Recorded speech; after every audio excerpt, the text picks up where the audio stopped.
네, 오늘 말씀 출애굽기 17장 8절에서 16절까지입니다. 출애굽기 17장 8절부터 해서 함께 읽겠습니다. 그때 아말렉이 와서 이스라엘과 르비딤에서 싸우니라. 모세가 여호수아에게 이르되 우리를 위하여 사람들을 택하여 나가서 아말렉과 싸우라. 내일 내가 하나님의 지팡이를 손에 잡고 산 꼭대기에 서리라. 여호수아가 모세의 말대로 행하여 아말렉과 싸우고 모세와 아론과 훌은 산 꼭대기에 올라가서 모세가 손을 들면 이스라엘이 이기고 손을 내리면 아말렉이 이기더니 모세의 팔이 피곤함에 그들이 돌을 가져다가 모세 아래에 놓아 그가 그 위에 앉게 하고 아론과 훌이 한 사람은 이쪽에서 한 사람은 저쪽에서 모세의 손을 붙들어 올렸더니 그 손이 해가 지도록 내려오지 아니한지라. 여호수아가 칼날로 아말렉과 그 백성을 쳐서 무찌르니라. 여호와께서 모세에게 이르시되 이것을 책에 기록하여 기념하게 하고 여호수아의 귀에 외어 들리라. 내가 아말렉을 없이하여 천하에서 기억도 못하게 하리라. 모세가 제단을 쌓고 그 이름을 여호와 니시라 하고 이르되 여호와께서 맹세하시기를 여호와가 아말렉과 더불어 대대로 싸우리라 하셨다 하였더라. 아멘. 네, 우리 첫 절 8절에 보면은요, 그때에 아말렉이 와서 이런 말씀이 있어요. 그때에 이 아말렉이라는 건 이제 시내산 북쪽에 거주하는 민족이기 때문에 이스라엘이 그 약속의 땅으로 가고 있는 그 행로 가운데 있는 민족이에요. 그 이스라엘이 참 이때만 아니고 아주 그 이스라엘을 대대로 괴롭힌 그런 민족이었어요. 그런데 그들이 아무 때나 이스라엘 백성들을 괴롭혔을까요? 그게 아닙니다. 오늘 말씀의 첫 절에 그때라는 말이 나오잖아요. 그때. 이게 상황이거든요. 그럼 어떤 상황이었을까 하면 바로 한 절만 올라가면 7절에 그 상황이 나오죠. 같이 읽어볼까요? 시작. 그가 그곳 이름을 마사 또는 무리바라 불렀으니 이는 이스라엘 자손이 다투었으며 또는 그들이 여호와를 시험하여 이르기를 여호와께서 우리 중에 계신가 안 계신가 하였음이더라. 이게 다투기도 하고 또 여호와를 시험하면서 하나님의 임재를 의심하기도 하는 이런 상황이었다는 거예요. 그러니까 굉장히 영적으로 취약해 있는 상황에 그때에 여지없이 이 어둠의 세력이 치고 들어왔다는 거죠. 참 그리스도인들은 이 어둠의 세력과 완전히 결별돼서 사는 게 아니에요. 이 세상의 환경은 항상 어둠이죠. 하지만 이 우리의 존재가 빛이기 때문에 그 어둠의 영향이 우리에게 침범하지 못하는 것일 뿐 언제든지 어둠이라는 것은 우리 주변에 있는 현실이라는 거예요. 요한복음을 보면 요한복음 12장을 한번 가볼까요? 12장에 예수님이 그 사실을 잘 알려주셨어요. 요한복음 12장 35절, 36절 두 절을 보시면 예수님과 동행함과 아닌 것이 어떤 차이가 있느냐 하는 걸 설명해 주셨죠. 요한복음 12장 35절, 36절 같이 읽어볼게요. 시작. 예수께서 이르시되 아직 잠시 동안 빛이 너희 중에 있으니 빛이 있을 동안에 다녀 어둠에 붙잡히지 않게 하라. 어둠에 다니는 자는 그 가는 곳을 알지 못하느니라. 너에게 아직 빛이 있을 동안에 빛을 믿으라. 그리하면 빛의 아들이 되리라. 두 가지 그 해결책을 말씀을 해주셨는데 첫 번째는 이제 빛이 있는 동안에 빛을 믿으라 하는 말씀이 있고요. 그리고는 빛을 믿은 후에는 빛의 아들이 된다라는 말씀을 하고 있어요. 그러니까 이건 빛의 아들이 되는 건 이제 잠시가 아니죠. 그럼 우리는 이미 빛의 아들이에요. 하지만 빛의 밝기가 어느 정도냐 따라서 어둠이 스물스물 들어올 수도 있고 아닐 수도 있어요. 전구가 15와트도 있고 60와트도 있잖아요. 밤중에 이렇게 화장실 다니게끔 그 컴컴한 데다가 이렇게 항상 꽂아놓는 그거는 한 5와트 미만이에요. 그런 불빛을 가지고 살게 되면 우리가 어둠을 이긴다고 할 수 있어요? 빛이지만 빛이 밝지 못하기 때문에 어둠이 더 나에게 영향을 많이 주는 거지 내가 어둠으로 빛을 쏠 수 있는 그런 힘이 없는 거거든요. 그러니까 존재가 빛이지만 빛 관리를 어떻게 하느냐에 따라서 주변이 내게 반응하는 것이 달라진다. 자, 이것도 한번 찾아볼게요. 누가복음 11장 35절에서 36절의 말씀. 빛의 관리에 대해서 얘기를 하고 있는 거예요. 읽어볼게요. 시작. 그러므로 내 속에 있는 빛이 어둡지 아니한가 보라. 내 온몸이 밝아 조금도 어두운 데가 없으면 등불의 빛이 너를 비출 때와 같이 온전히 밝으리라 하시니라. 맞아요. 이거예요. 우리 안에 빛을 잘 관리를 해야 됩니다. 온몸이 비추면 어떻게 어둠이 너에게 침범하겠느냐라고 말씀을 하시는 거죠. 그러니까 몸이 어두울 수 있다는 경고를 하신 거예요. 아말렉이 왜 쳐들어왔는가 하는 이유가 바로 이것입니다. 이스라엘에게 이 영적인 어둠에 덮였기 때문에 그런 거예요. 그러면 그 영적인 어둠을 아까 우리가 17장 7절에서 확인을 했잖아요. 그게 뭐였어요? 다툼. 그리고 하나님이 여기 계시냐 안 계시냐 이거였거든요. 참 이런 사실이 신약에서도 확인을 할 수가 있습니다. 영적인 어둠이 언제 덮일 수 있는지에 대한 원인을 말씀을 하고 있다는 거예요. 빌립보서로 또 한번 가보세요. 빌립보서 가보시면 2장입니다. 신약성경 320쪽이에요. 320페이지. 빌립보서 2장 13절에서 15절까지 말씀. 굉장히 중요한 말씀이에요. 빌립보서 2장 13절에서 15절 말씀 같이 읽어볼게요. 시작. 너희 안에서 행하시는 이는 하나님이시니 자기의 기쁘신 뜻을 위하여 너희에게 소원을 두고 행하게 하시나니 모든 일을 원망과 시비가 없이 하라. 이는 너희가 흠이 없고 순전하여 어그러지고 거스르는 세대 가운데서 하나님의 흠 없는 자녀로 세상에서 그들 가운데 빛들로 나타내며 이렇게 나와요. 여기 원망이 불평이고 다툼이고 또 이 시비라는 것이 바로 그냥 시시비비를 가리는 그런 싸움을 말하는 거거든요. 이게 이제 사람들과 갈등을 빚는 것을 얘기를 하는데 이게 바로 어둠의 원인이다. 그럼 왜 그런 일이 생길까? 왜 원망하고 시비하는 일이 생길까? 그 앞에 13절의 말씀이 그거를 우리에게 가르치고 있어요. 뭐를 잊었기 때문에 그런 거예요. 뭐를 잊었습니까? 하나님이 참 이스라엘 백성들을 왜 광야로 인도하셨을까 하는 그 목적을 잃어버린 거예요. 여기 기쁘신 뜻이라는 말이 나오거든요. 너희 안에서 행하시는 이는 하나님이 자기의 기쁘신 뜻을 위하여 기쁘신 목적을 위하여 너희에게 소원을 두고 행하게 하신다. 우리 마음에 소원을 일으키고 행하게 하시는데 그 목적을 잃어버리면 마음에 일어나는 소원도 없고 그 소원을 따라서 행하는 모습도 없다는 거죠. 이스라엘 백성들도 애굽에서 자기들이 왜 나왔느냐? 이거 목적을 하나님이 가지고 빼냈는데 목적을 잊어버렸어요. 그 출애굽기 17장으로 돌아오시면은 이런 말씀이 있잖아요. 그 2절 3절에 백성이 모세와 다투어 이르되 우리에게 물을 주어 마시게 하라. 모세가 그들에게 이르되 너희가 어찌하여 나와 다투느냐? 너희가 어찌하여 여호와를 시험하느냐?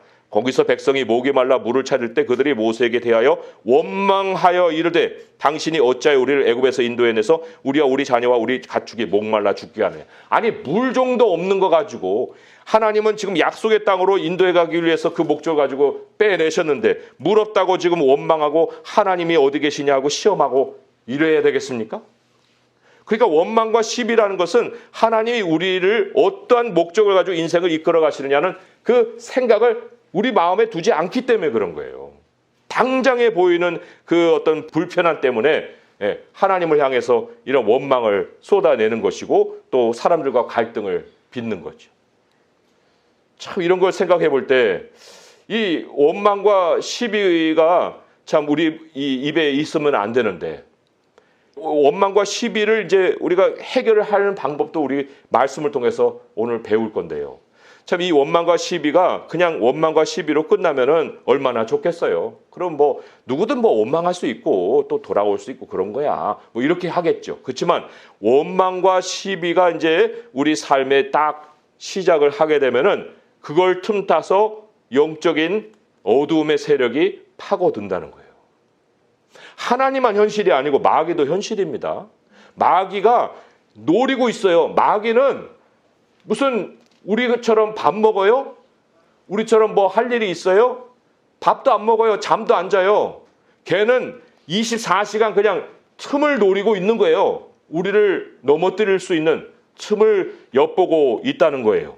그런데 그 마귀에게 틈을 주는 그 이유가 있습니다. 틈을 주는 원인이 있는 거예요. 그 중에 대표적인 것이 이 원망이고 또한 대표적인 것이 염려입니다. 염려. 걱정하는 거. 염려에 휩싸여서 이제 입에서 원망이 터져 나오면 사탄은 딱 노려보다 됐어 하고 이제 파고 드는 거예요. 이 염려와 불신이 이게 한 쌍으로 역사를 하거든요. 사탄의 먹잇감이 되는 최적의 이제 환경을 내 스스로가 만들어 버리는 거예요. 참 베드로가 이런 고백을 했거든요. 베드로전서로 한번 가볼게요. 베드로전서 5장 7절에서 9절의 말씀이에요. 베드로전서 5장 7절에서 9절의 말씀. 여기에 그 염려가 생길 때 어떤 현상이 일어날 것이며 그 염려를 어떻게 우리가 물리칠 수 있느냐 하는 길도 다 말씀을 해주고 있어요. 베드로전서 5장 7절에서 9절까지입니다. 베드로전서 5장 7절에서 9절 읽어보겠습니다. 시작. 너희 염려를 다 주께 맡기라. 이는 그가 너희를 돌보심이라. 근신하라 깨어라. 너희 대적 마귀가 우는 사자같이 두루 다니며 삼킬 자를 찾나니 너희는 믿음을 굳건하게 하여 그를 대적하라. 이는 세상에 있는 너희 형제들도 동일한 고난을 당하는 줄을 알미라. 여기 마귀가 삼킬 수 있는 환경이 뭐예요? 염려예요. 염려. 그러면 염려를 우리가 어떻게 해결할 것이냐? 주께 맡기라고 그랬어요. 자, 그러면 어떻게 맡기느냐? 여기 이제 믿음을 굳건하게 하여서 맡기라고 하는 말씀이 있습니다. 자, 그러면 이제 믿음이라는 문제로 우리가 건너올 수가 있는데 모세가 이스라엘 백성들이 그게 원망하고 있을 때 다시 믿음을 세우려고 취한 행동이 기도거든요. 산 꼭대기에 올라가서 이제 지팡이를 들고 하나님을 의지하는 모습을 이스라엘 백성들에게 보여줬어요. 참 사실 원망하는 당사자가 기도하면 얼마나 좋아요. 네? 그러면 이 금상첨화죠. 그런데 원망하고 염려하는 사람이 갑자기 변해가지고 기도하는 일은 별로 없어요. 이 시간이 엄청 오래 걸리는 일이거든요. 그러니까 하나님이 왜 이스라엘 백성 전체를 산으로 끌고 올라가지 않고 모세를 산꼭대기에 세웠는가? 그것은 하나님은 언제나 백성의 연약함을 중보하면서 기도할 자를 세우신다는 거예요. 이게 하나님의 백성이 팀으로 움직인다는 증거입니다. 그리스도의 몸이 뚝뚝 떨어져 갖고 개별적으로 야, 너 넘어졌어? 그럼 네가 일어나. 너 넘어져서 네가 기도해. 이렇게 이 교회에서는 작동을 하지 않는다는 거예요. 물론 개개인의 사람들 안에는 하나님의 영이 있어서 기도해 주시고 또 하늘에서는 그리스도가 우리를 대신해서 기도해 주시죠. 그건 뭐 의심의 여지가 없죠. 하지만 우리 하나님이 그리스도의 몸된 교회가 제대로 유기적으로 돌아갈 수 있도록 하시는 방식 중에 하나가 어떤 양무리의 하나 사람이 또는 전체가 어려움에 빠지고 염려에 빠지면 그것을 대변해서 책임 있는 사람에게 기도를 받으신다는 거예요. 중보 기도를. 그게 가정에서는 엄마가 될 수 있고 아빠가 될 수 있고 뭐 자녀들 뭐 자기 마음대로 막 사는 젊었을 때 그 모습이란 게 뭐 우리들의 젊었을 때 모습이라고 생각하면 되는 거예요. 그렇게 질서 없이 사는 그 모습을 보고 부모가 맨날 이렇게 가갖고 지적을 할 것이 아니라 내가 저 아이의 중보자가 되어서 하나님 앞에 기도할 책임을 하나님 물으시고 계시는구나. 그걸 우리가 알아야 되고 교회에서는 뭡니까? 교회에서는 목사이고 또 중직자이죠. 또 사모이고 이런 하나님이 세우신 중심에 있는 사람들이 그 대표하여서 하나님께 그 원망하는 사람과 염려하는 사람의 문제를 가지고 가야 된다는 거예요. 이게 모세가 우리에게 보여주는 모범이지요. 9절을 한번 보세요. 오늘 본문으로 돌아와서 9절에 보시면은 하나님의 백성이 딱 두 부류로 나뉘죠. 오늘 본문 9절입니다. 9절을 같이 한번 또 읽어볼게요. 시작. 모세가 여호수아에게 이르되 우리를 위하여 사람들을 택하여 나가서 아말렉과 싸우라. 내일 내가 하나님의 지팡이를 손에 잡고 산 꼭대기에 서리라. 그랬어요. 사실 이 원망하는 이스라엘 백성들은 현실을 피할 수가 없습니다. 현장을 떠날 수가 없는 거예요. 영적 전쟁은 이미 시작을 했어요. 자기가 원인을 제공했고 그리고 원인에 따라서 이제 영적 어둠이 덮쳐버렸는데 그런데 하나님은 그들의 문제를 삼는 것보다도 오히려 모세를 산꼭대기로 보내서 중보 기도해야 하는 그 사명을 전념하게 하셨다. 이게 매우 중요하다는 거예요. 이게 영적 전쟁에서 현실과 기도가 합력해야 된다는 것을 가르치고 있습니다. 이것이 영적 전쟁의 승리 비결이에요. 이게 교회를 세우는 원리입니다. 우리 사도행전을 한번 가볼까요? 두 군데를 찾아볼 텐데 사도행전 6장 2절에서 4절의 말씀이에요. 사도행전 6장 2절에서 4절의 말씀. 여기 이제 사도가 있고 또 집사가 있어요. 왜 그런 일들이 생겼을까? 앞에서 이제 사람들의 원망이 생기는 거예요. 6장 1절의 말씀에 보면 헬라파 사람들은 이제 구주에서 빠지니까 히브리 사람들을 원망했다 그랬어요. 사도행전 6장 1절에 원망의 문제가 나오죠. 그럼 어떻게 해야 되겠어요? 어떻게 해야 되겠습니까? 그랬을 때 3절에서 4절까지 말씀 같이 한번 읽어볼게요. 시작. 형제들아 너희 가운데서 성령과 지혜가 충만하여 칭찬받는 사람 7을 택하라. 우리가 이 일을 그들에게 맡기고 우리는 오로지 기도하는 일과 말씀 사역에 힘쓰리라 하니. 그러죠. 이게 현장에 있는 사람과 기도하는 사람이 분리되어서 교회를 세워가야 되는 원리를 가르치고 있습니다. 왜 하나님이 이 교회의 전임의 사역을 할 수 있는 사람을 세우세요? 왜 그렇습니까? 그 이유는 다른 데 아니에요. 전임을 세운 사람이 기도에 전념하라는 거예요. 말씀에 전념하라는 거예요. 그리고 현장에 있는 사람은 현장에서 싸우는 이 그게 전임이니까 그 싸움을 도우라고 하나님이 이 사역자를 세우시는 겁니다. 또 히브리서로 또 한번 가볼까요? 히브리서 13장 17절의 말씀. 여기가 이제 합력해서 함께 교회를 세워가는 그 모습이 아름답게 나오는데 경고로 또 나오죠. 히브리서 13장 17절의 말씀. 네, 같이 읽어볼게요. 시작. 너희를 인도하는 자들에게 순종하고 복종하라. 그들은 너희 영혼을 위하여 경성하기를 자신들이 청산할 자인 것 같이 하느니라. 그들로 하여금 즐거움으로 이것을 하게 하고 근심으로 하게 하지 말라. 그리하지 않으면 너희에게 유익이 없느니라. 여기 경성이라는 말이 나와요. 이게 기도예요. 기도. 너희 영혼을 위하여 경성하기를. 그러니까 하나님의 사역자에게서는 하나님이 무슨 책임을 물으시느냐? 너 양들 위해서 기도했어? 내가 너 기도하라고 산꼭대기에 보낸 거 아니야. 너 다른 일 하지 않고 현장에 너가 싸우지 않고 내가 너를 따로 불러서 그들을 위해서 기도하라고 했는데 너 기도했느냐? 라는 것을 아주 엄하게 물어보신다는 거예요.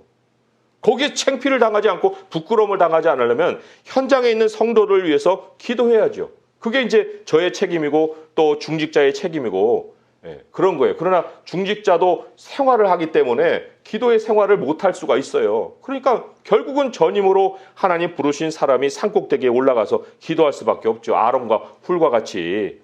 자, 이것이 상징하는 의미가 있습니다. 산꼭대기로 왜 올라갔을까요? 산 중턱에 있어도 되는데 왜 꼭대기에 올라가요? 그거는 땅의 일에 간섭을 못하게 만든 거예요. 중턱에 있다가 뭐 뛰어 내려와가지고 야, 너 왜 그렇게 싸우냐? 이렇게 싸워라.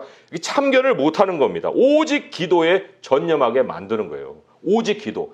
우리 목사님 너무 답답해. 맨날 기도만 하라고 그래. 그거 그럴 수밖에 없어요. 왜냐하면 하나님이 그것을 요구하시니까.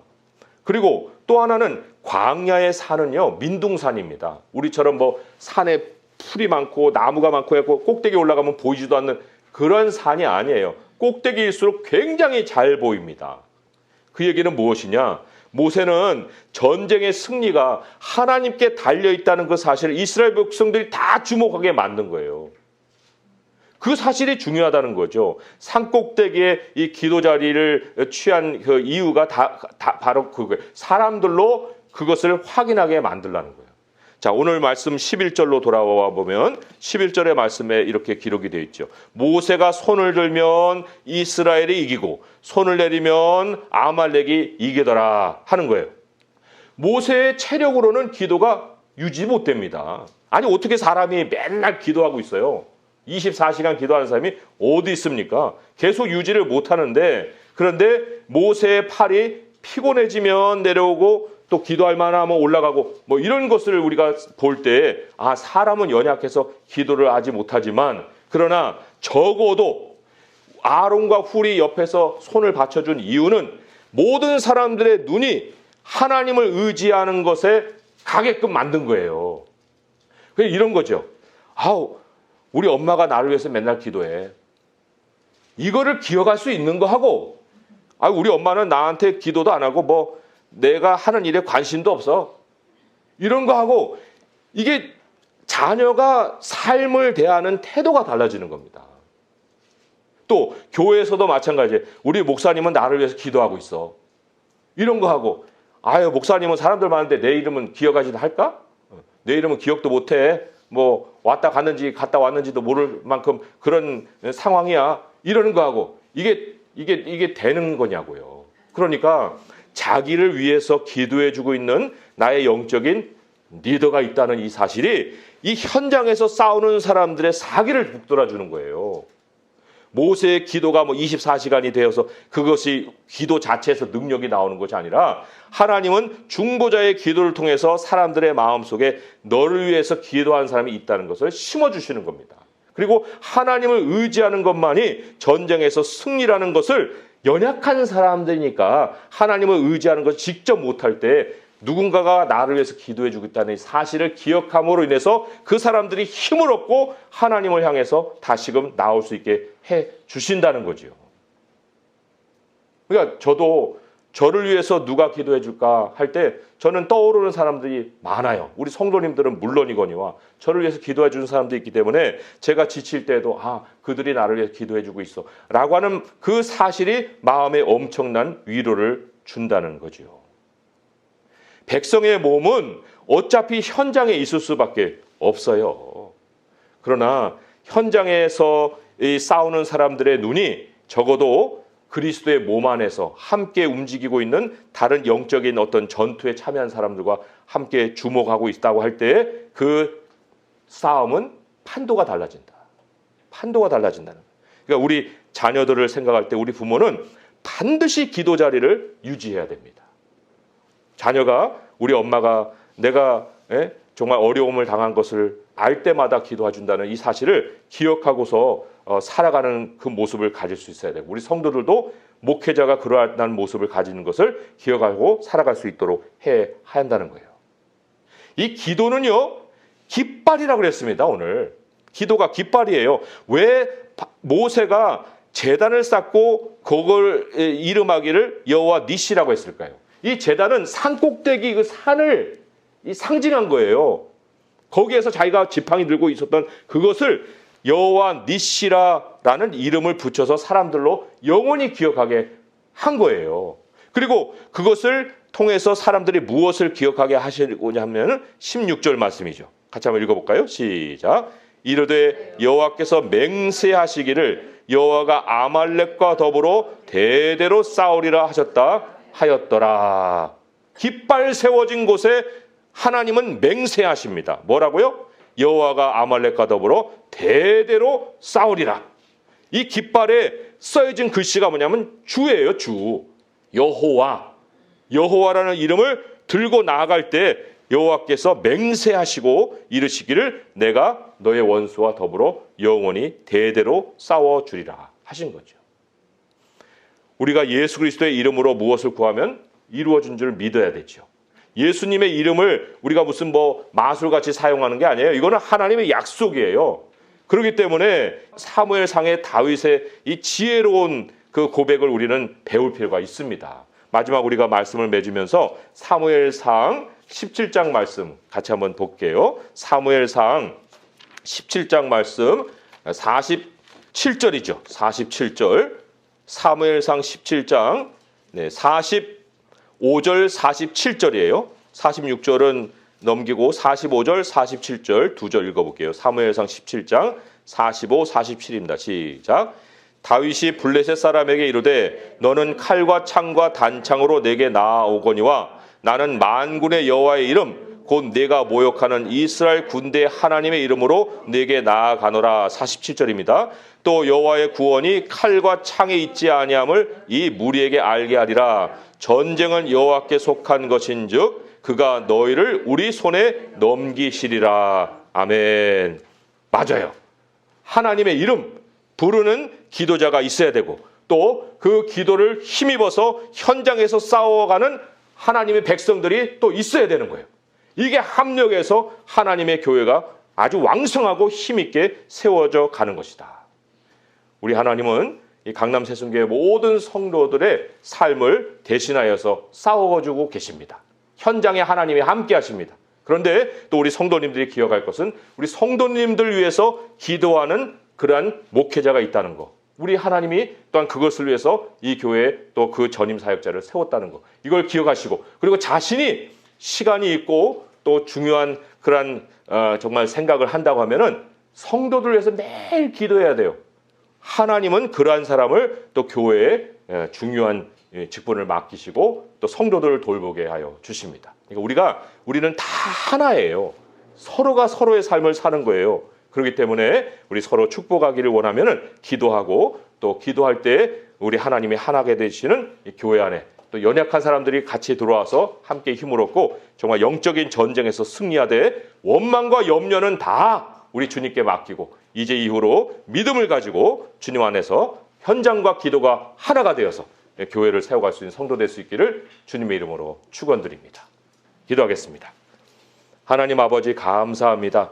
각자의 역할이 다 다르고 하나님이 물으시는 책임이 다릅니다. 아버지 하나님 저 자신을 우리 주님 앞에 올려드립니다. 참 연약하고 어찌 제가 정말 매일같이 또 기도에 여러 시간을 들여서 아버지 할 수도 없습니다. 체력의 한계도 있고 시간의 한계도 있고 여러 가지 해야 될 일도 있지만 아버지여 결코 기도를 건너뛸 수 없습니다. 사무엘이 기도를 쉬는 죄를 범치 않겠다고 한 것처럼 아버지여 저도 정말 날마다 우리 성도들의 이름을 부르고 그들을 축복하며 기도합니다. 하나님께서 그들의 현장 가운데 싸워주시고 아버지여 이 기도가 있음을 우리 성도들이 기억할 수 있게 하여 주시옵소서. 우리 성도들도 삶에서 염려나 원망이나 이런 것들이 파고들어 갈 때 아버지 하나님께 정말 맡기고 여호와의 이름으로 물리치고 아버지 하나님 우리가 함께 교회를 세워갈 수 있는 이 모습이 되게 하시기를 간절히 원합니다. 아버지 하나님 현장에서 또 하나님께서 이러한 경험을 통해서 얼마나 기도가 중요한지를 깨달은 모든 성도들을 하나님이 중심에 세워주시고 그들도 기도자로 세워주시고 점점 더 우리 교회가 또한 확장되고 커갈 때 아버지 하나님 정말 잃어버린 양들 기도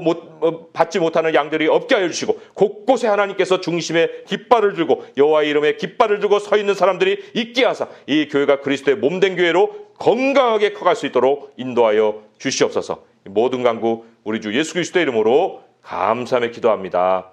아멘.